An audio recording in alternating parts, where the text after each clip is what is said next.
Chris Anderson. He is on your right. Max Williams is on your left. Both these players 11-1. Whoever wins this match is a lock for top 8. We'll see who it's going to be.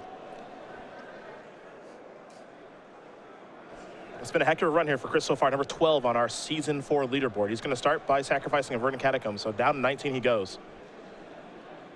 On the play, I think a weapon that could come into play here for Anderson is Punishing Fire. Yeah. Because Punishing Fire plus Grove, usually a little too slow on the draw. But on the play, especially if you can enable it on the first turn, that can be very disruptive and be a path to win a slower game. A Taiga here for Chris.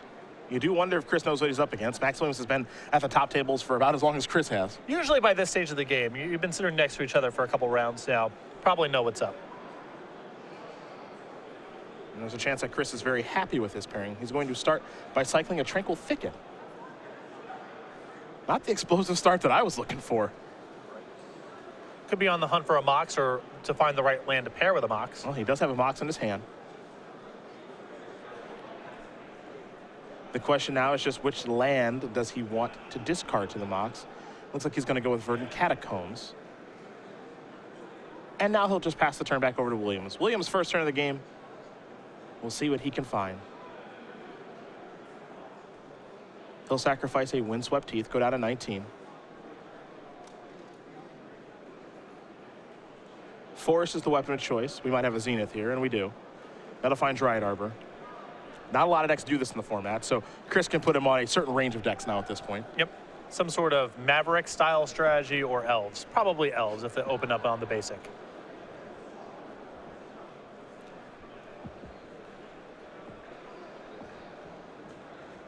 Back to Anderson, we're going to go. Grove of the Burn Willows the draw. Here is a Wasteland. We might see him fire that off.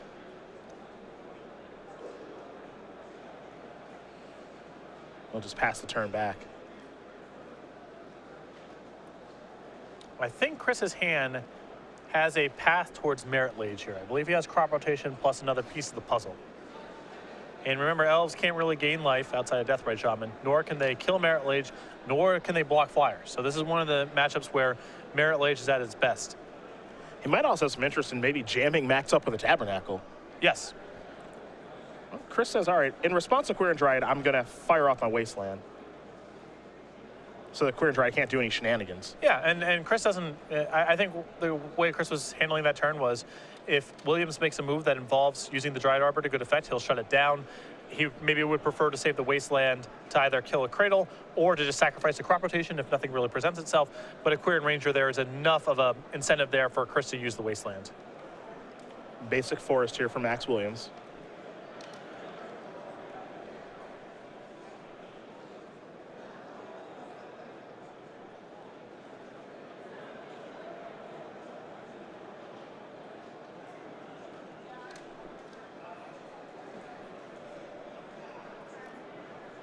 There's Birchlore Rangers. Here's Heritage Druid. What comes next? 3 green floating.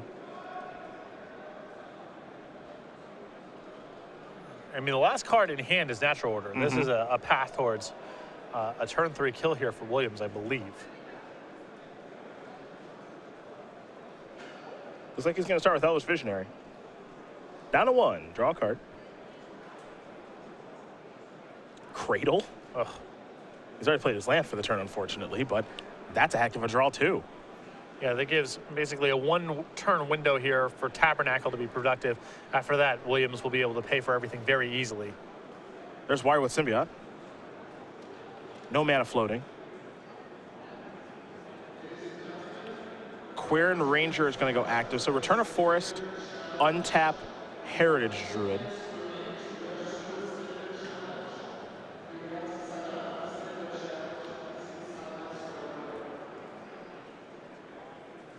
And now it's going to be return Queer and Ranger, untap Birchlore Rangers. Here's 3.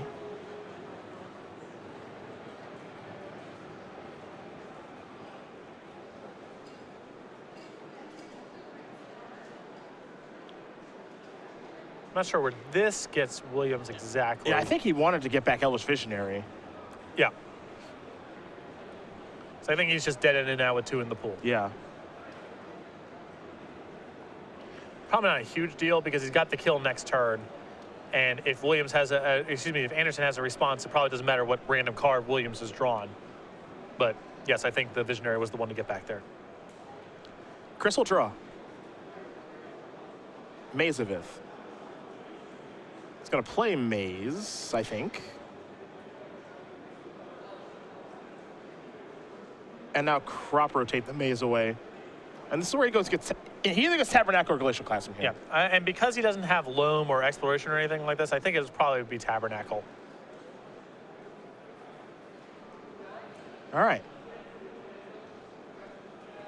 So not only the creatures have upkeep, pay 1 to keep.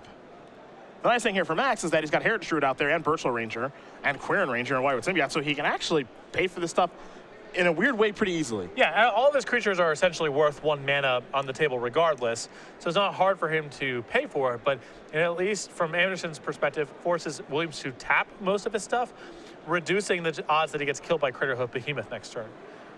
This won't work the turn after because Williams can put the Cradle on the table and then all bets are off.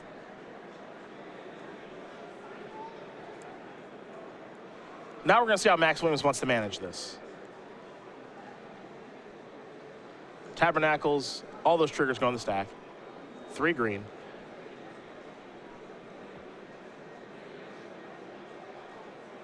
There's 4.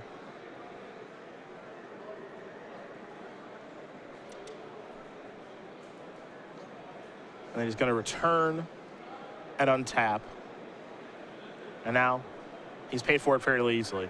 I think he can just kill him this turn.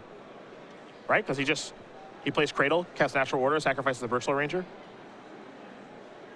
Yes, if he has Natural Order,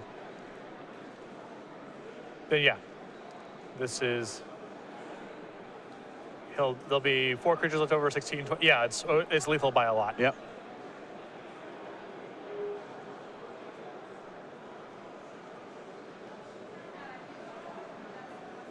And I'm pretty sure Natural Order in the grip. Yeah, Max is just kind of checking to make sure he doesn't make a mistake here, but I think this is pretty simple territory. Yeah, Chris already going to pick it up. So Max Williams is going to win. Well, I think he might say, show me Craterhoof Behemoth. There we go. There we go. Could be in the hand. Yeah, absolutely. So you might as well make him play it out. But it'll show him Craterhoof Behemoth. That's going to get the job done. Max Williams is going to win game number 1 here against Chris Anderson on turn 3. Yep. Elves up a game over lands. That's the type of draw that Elves needs. Yep. You know, with a couple more turns there, Chris is probably going to be able to set up a lock that Williams can't get out of.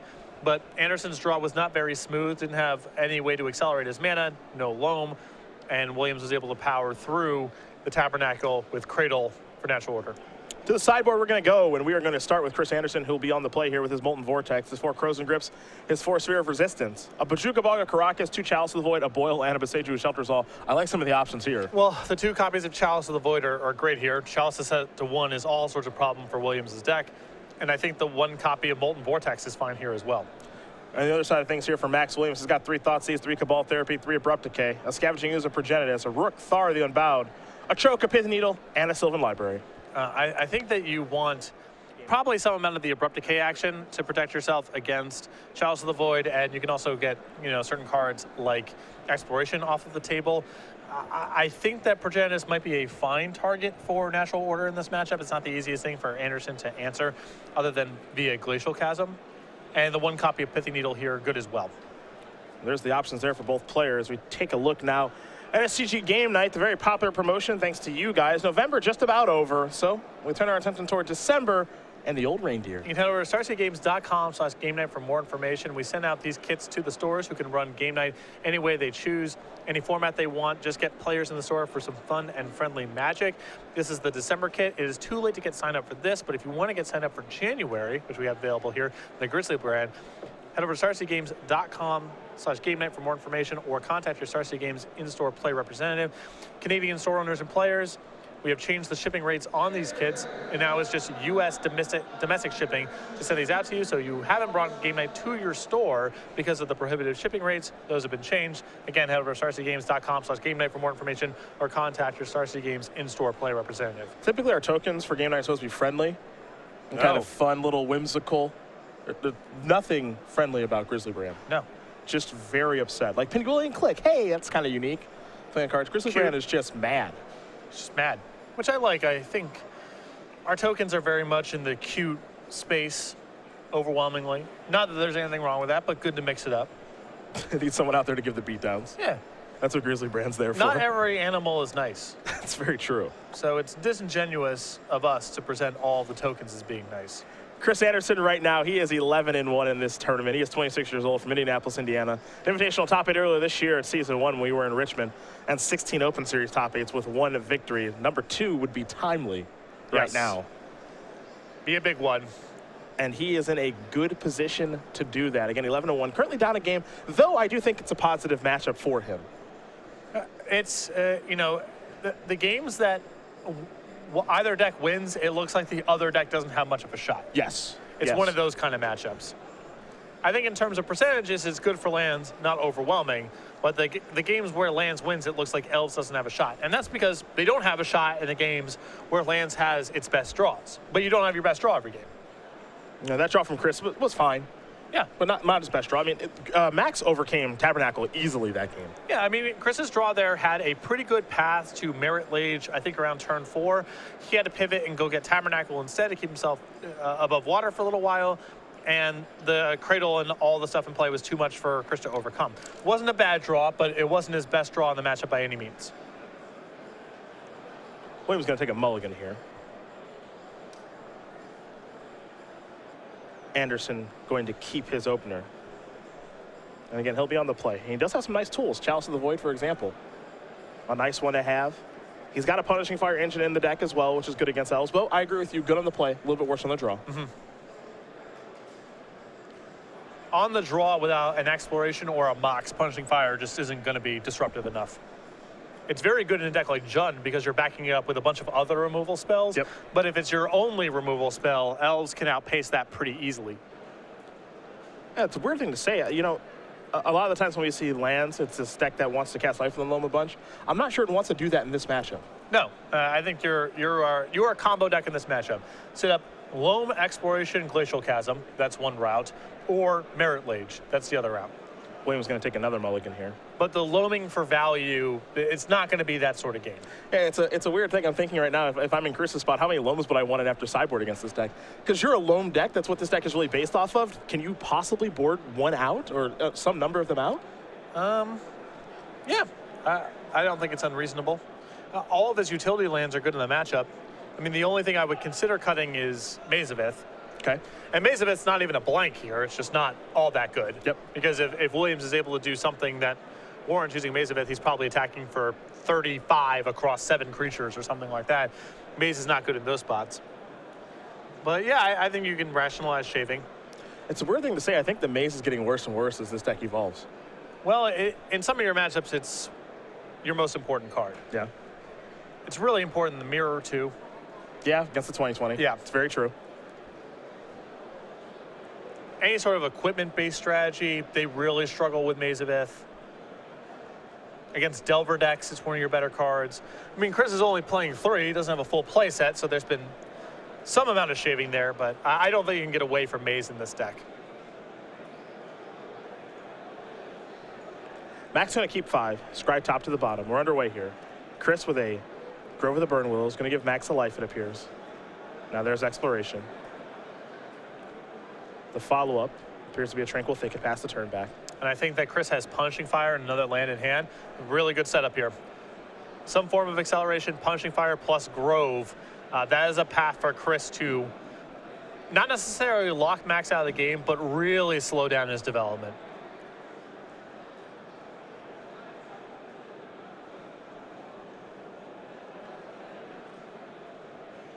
Windswept Teeth, the weapon of choice here for Max. He'll sacrifice that. Go down to 19. We'll see what land he wants to search up. We'll go with Basic Forest again. I like aggressively searching up basics against this deck. Yep. I think that's smart.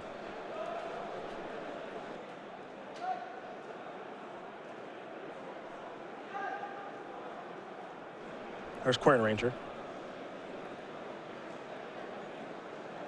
And Gamble the draw here for Anderson. He's got the Tabernacle already in hand. Well, Tabernacle's not great if he's planning on just killing every creature that Williams puts into play. This might be the land that gets crop rotated away at some point. I like to make you pay and then kill your creature. Yes. I'm on board with that. It also just puts Max in the squeeze too, right? Like any creature you play, you have to pay for Tabernacle, and then I can choose to kill it or not. Yep.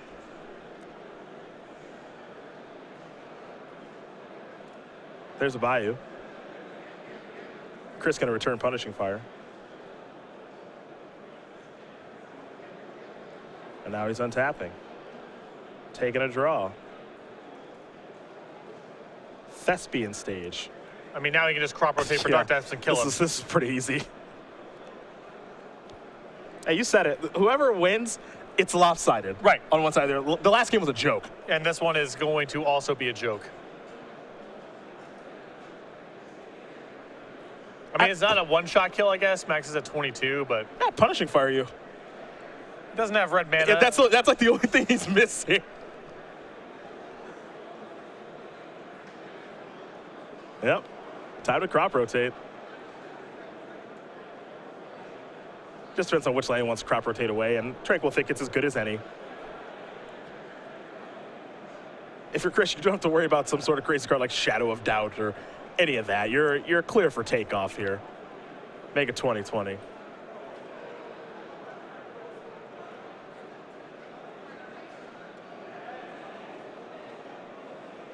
Easy mode. Right now, yes. This is about as easy as it gets for this deck.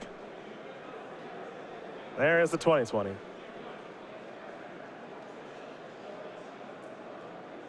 Now we're going to head back Chris's way. Don't have to pay for Tabernacle. It's a fun interaction. Yeah, it's a fun interaction we learned when we watched Ken and Haas play on the Open Series last year, which is it gives it to the creature, does Tabernacle, and it says destroy if you don't pay one. Right. That's hard to kill an indestructible creature with a destroy effect.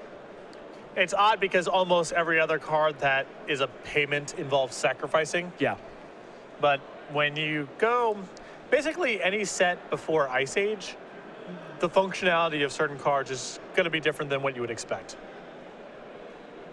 Chris Anderson's going to tie it up here against Max Williams. Lands, Elves, getting ready here for game number 3. I got a feeling we keep a pace like this, have time for that old backup match. It's been a crisp pace thus far.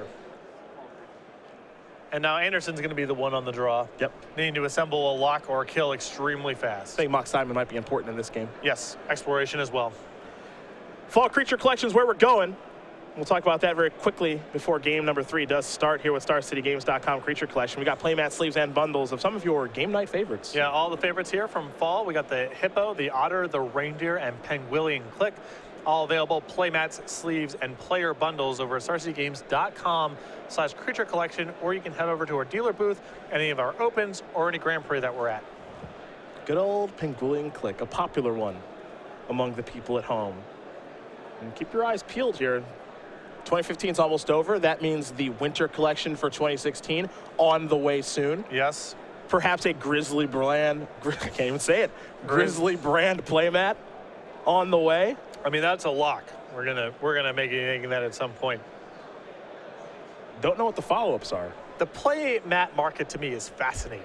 Okay. It's a fascinating thing. Okay, do tell. Star City makes a lot of them. A lot of them are given out as, you know, Grand Prix, prize kits, Ultra Pro makes a bunch of them on the side, whatever. The hypothetical maximum number of playmats a human being needs is 1. And in reality, it is probably 0. And yet there seems to be no end to the number of playmats that can be profitably created. Look, man, sometimes you just want a cool playmat. The market is at peak playmat. This is I have my own playmats made. a lot of modern economic theory. Throw it out the window. Throw it out the window Yeah. when it comes to the playmat market. It's one unlike any other. Yes. Could you imagine if you were just a trader for playmats? That's a blossoming market. Yeah? Yeah. I'm a playmat trader. That's what I do for a living. Cool. Someone came to my store and bought 2 of them. What? Yeah. What are you talking about? They bought 2 of them. For what? We're going to have to get you a playmat. You seem very anti. Would you use a playmat? I never. That's no one's fault. It's just it's a those cultural. It's those old school roots. It's a cultural age gap. I mean, back in my day, early 2000s, the PTQ, if someone brought dice, they had dice at the PTQ, you were like, I hope I get paired against that person. Yep. Like, there's no way that person could be any good. They have dice on them. So the playmat was even more extreme than the dice. Now, culture's very different, and the way the game's designed to develop, you need dice and tokens for a million different things. So dice are really bad. Yeah. So it's different now, but no, I would never use a playmat. I still don't carry dice myself because the little dice like cubicle thing, it always explodes in my backpack. Yep. So that just drives me nuts, but dice very necessary now. It's like if you're a hockey player in the 80s. No, I'm not going to wear a helmet. Yeah, this is ridiculous. There's nothing wrong with wearing a helmet. In fact, it's probably advisable. But no, I just came from a generation where that was a sign of you aren't a serious competitive player. Was there a time when football players didn't wear helmets? There's no way that was it, right? The helmets weren't good back in the day, but Okay. I'm pretty sure you had to play football for about 5 minutes, even during the 1800s, to realize, yeah, we need to be doing something to protect our heads or someone's going to get killed. All right. Just want to make sure.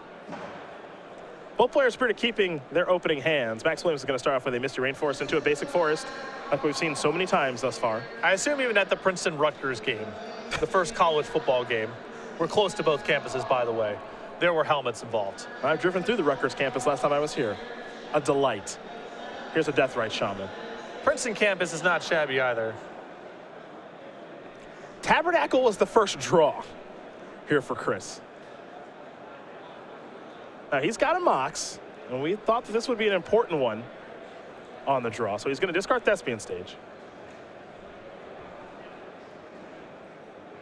What's he going to do after that? Exploration.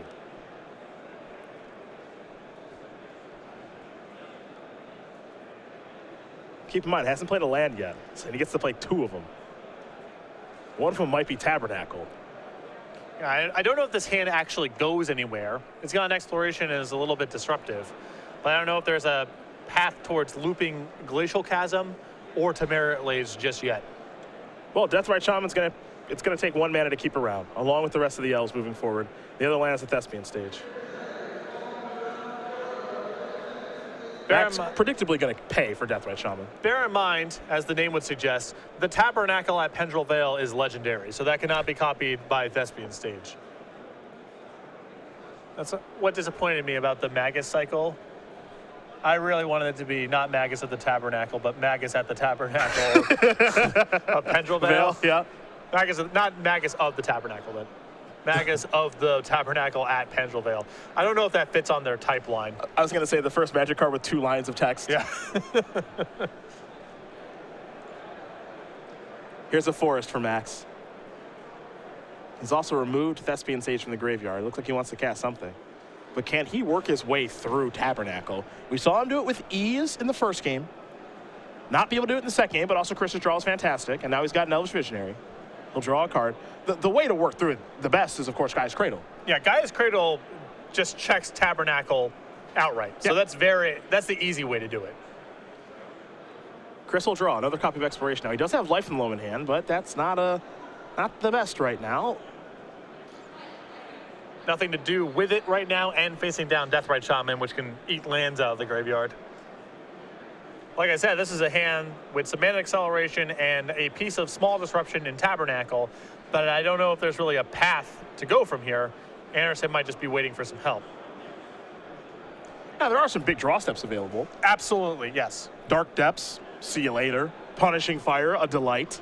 But in the face of a Deathrite Shaman, the path for Glacial Chasm being the lock is probably off the table, because that involves sacrificing it, getting it back, and so forth. Deathrite can eat the lands out of the graveyard. Merit Lage is still fine, and Punishing Fire, if drawn quickly, will still be good, although Chris is lacking a Grove. Now, the interesting thing here for Chris is he can Castle Loam because Max doesn't have black mana right now. Yep. He's got 2 basic forests on the battlefield. Now, you don't know if Max has black mana or not. So he's going to sacrifice Verdant Catacombs, going to get a Taiga, and I think we're going to see him Castle Loam, get back to Verdant Catacombs, and just say, I hope you don't have black mana so I can start dredging. It's not like the Loam is doing very much regardless. I mean, gets 1 land back, and if, as you mentioned, if Max is without black mana, then things start getting good for Chris. He can start dredging. But this all makes sense to me. And if nothing else, it's Max's turn. He's probably going to pay for the Tabernacle, eat your land, or eat your loam rather, say go. That's okay. That's a draw step for Chris. If he has black mana, you can wasteland it. Yeah. He gets to play a third land there because 2 explorations out there. And now we go back Max Williams' way, and he's going to have to pay the upkeep on probably the Death Threat Shaman. Unclear if he wants to pay for the Elvis Visionary. He's going to pay for both. I believe Dryad Arbor may have been the draw. He does have Bayou. And it looks like he might be using that with Death Threat Shaman to take care of Loam. Yep.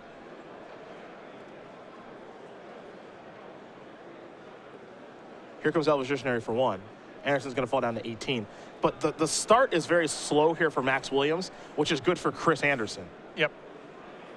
Tabernacle's buying a lot of time, but I mean, what you see is what you get on the board. There's not a lot going on for Chris right now. Empty-handed. He's one good draw step away from essentially winning the game, but right now he's not doing very much. Wasteland's going to take care of Bayou. Rashad Ports doesn't play a huge role. Pay for the 2 creatures, draw a card. Glimpse is the draw here for Max Williams.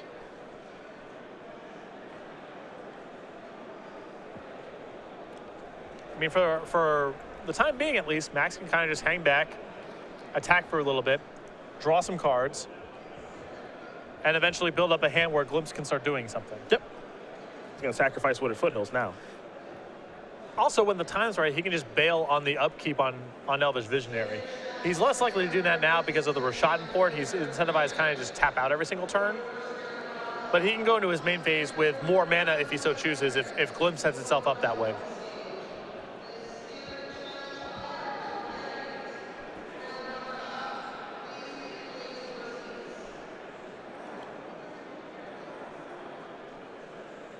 We'll see what's next here for Max Williams.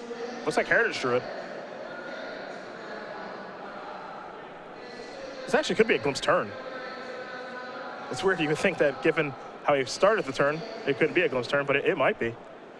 He's tapping 3 green now.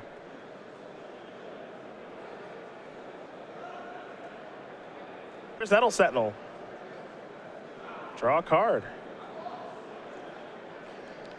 Looks like a miss. Yeah. Yeah, Dryad Arbor, Wooded Foothills. Chris is going to copy something with his Thespian stage. That felt like a bit of a rush to me. Yeah. I think that Max may have been able to wait 1 or 2 more turns for this Glimpse, because there's just such a high chance it doesn't go very far. And with a couple more draw steps, he might be able to go way off. The other thing is, Max is really on the hunt for Gaia's Cradle. He's looking for a particular card at this point, so I would have tried to squeeze a little bit more out of the Glimpse, I think. Upkeep, 4 triggers from Tabernacle.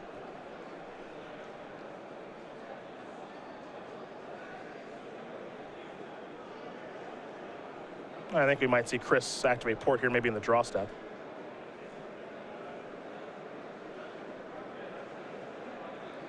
Take care of that forest. This game's got a weird texture to it so far. Yeah, it's an odd one. Ooh, Natural Order the draw.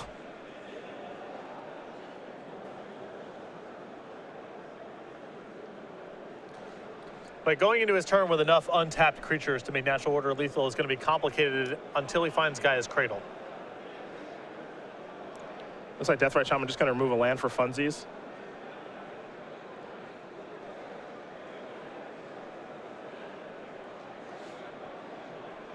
Another thing to keep in mind here as well, Nettle Sentinel not going to untap on Max's turn, so paying might be a little bit more difficult now. So he's got a decent amount of lands to work with. See if Chris wants to activate his port on the end step. Maybe go after that Wooded Foothills. Looks like he doesn't want to. I think right now Thespian stage is a port. So. Yeah.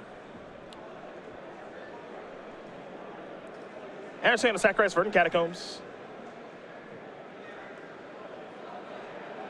Get himself a Taiga.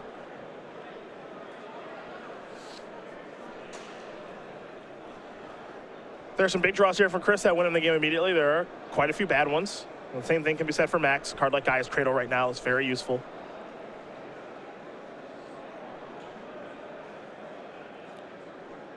Anderson going to activate Port on the end step too. So this is all Chris's end step. Excuse me, all on Max's end step.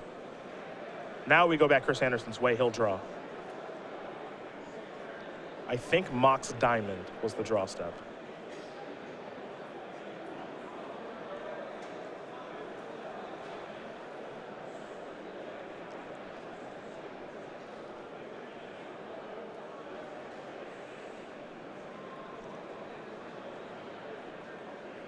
We're heading back Williams' way. So what will he pay for?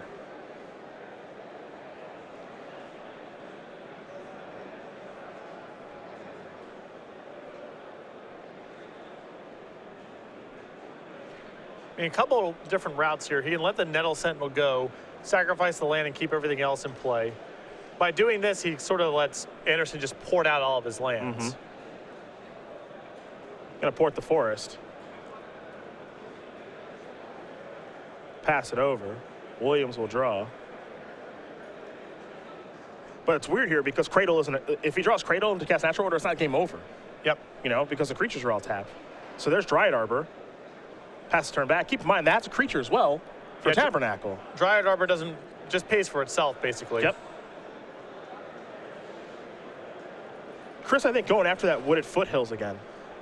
Yeah, Max might as well sacrifice this. There's no reason to let Wasteland be a thing. I mean, I suppose it is anyway at this point because of the Dryad Arbor. Second Dryad Arbor now. So the Dryad Arbors, they essentially don't make mana because Tabernacle's in play. So they pay for themselves. But the other side is they are a creature for Craterhoof Behemoth, and it's possible that Max is kind of planning on a line of play, something along the lines of pay for everything, get one creature to be untapped, Natural Order, have that creature plus Craterhoof be lethal. Riftstone Portal the draw here for Chris. Like we said, there are some hitful hits and some pitful pits. The last two have been pretty bad. Tabernacle triggers on the stack, 6 of them.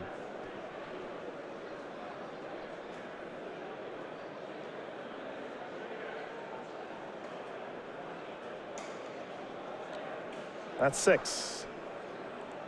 Port your Dryad Arbor. Try to fade a Cradle. Wooded Foothills the land.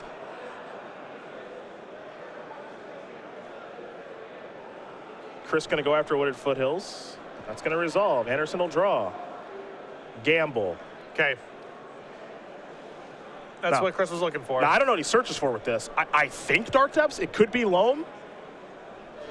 Well, there's a couple of justifiable things you can search for here.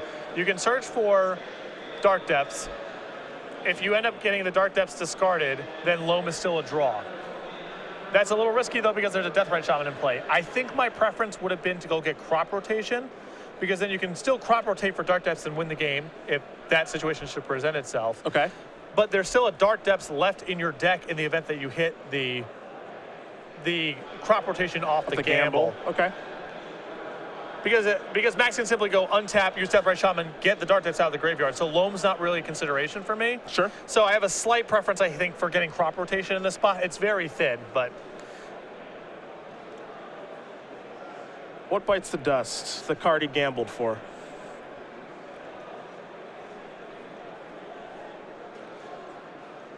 All right. Aptly named. Honest gamble. Not getting a graveyard card. Really cared about what he hit there. Looking to make it 2020. Got denied. And now if I'm Max here, I am getting that Dark Depths out of the graveyard as the first order of business here.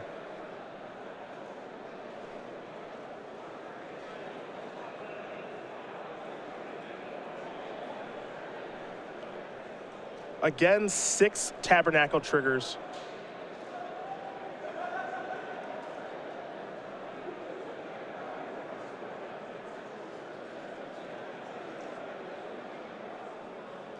How does Max Williams want to do things here?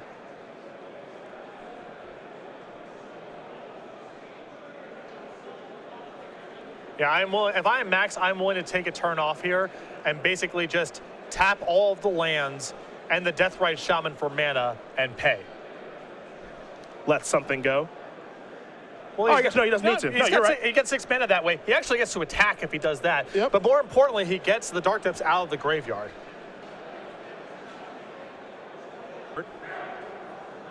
Is there a Cradle? This is a very risky line of play here for Max. It's another land that's not a Cradle. Chris is going to port one of these fetch lands. All right. Let's see what the draw is now. It's a gamble again. Well, that works now because the Dark Depths in the graveyard. Now he can get Loam. Okay. If he casts Loam and gets back Depths, though, he won't be able to make it all in one turn. So in a perfect world, he actually has discards Riftstone Portal to the gamble. Yeah.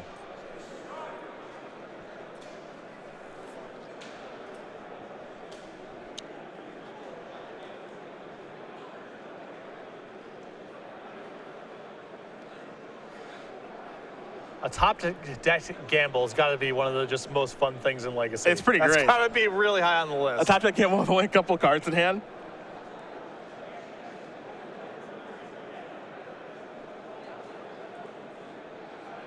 All right, Chris did search for a loan. Yeah. In a perfect world, he's discarding Riftstone. He's discarding Riftstone Portal. He can go nuts. Yep.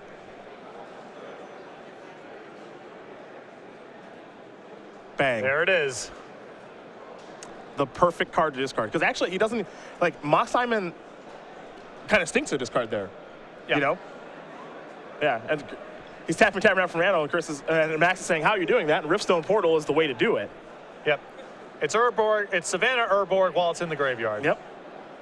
Here's a couple of lands he gets to get back now. And now I think I don't even think Cradle is good anymore because I don't know if Max can get to his turn with enough untapped creatures. Merit Lage is a pretty good blocker. It does okay at blocking. It's a fine blocker. Wasteland does a nice job, too, of killing a land here.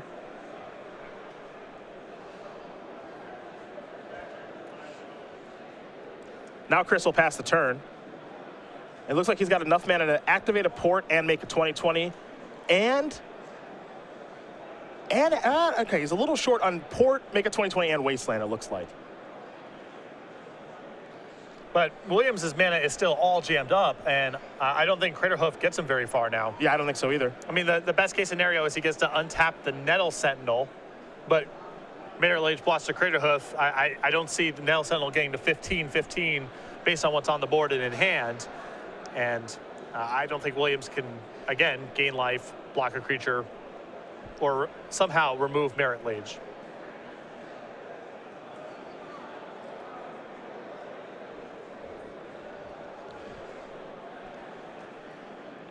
Well, there's a port activation. I actually think that Williams might be getting himself some daylight here. If he draws Cradle, I think he can do it. Well, the draw was Reclamation Sage. No, he might be. I think he's a bit short on the board. Because he goes down to 3 creatures, is 9, 10, 11. He gets through. So he's short. A little bit short. Because he has to sacrifice one of those creatures, too. Right. Yeah. If he didn't have to sacrifice anything, he would actually be fine if he could cast Natural Order, but he could do neither, so. He's going to pass the turn back, and I don't think Chris is going to miss out on his opportunity to make a 20/20 here. And that is going to do it. Chris Anderson's going to win this match here over Max Williams, 2-1. A pretty wonky third game there between Lands and Elves, but it's a victory for Anderson nonetheless. He's been on top of the standings for most of the weekend. He's now 12-1. He is our first lock into the elimination rounds, and boy, is that important for him. Congratulations to him. Really heats up the Players' Championship race, and Anderson has to keep playing. I mean, he's not going to be conceding to friends or drawing or anything like that. He has got to be playing for seeding at this point because top 8's good, but he is really playing for a win right now.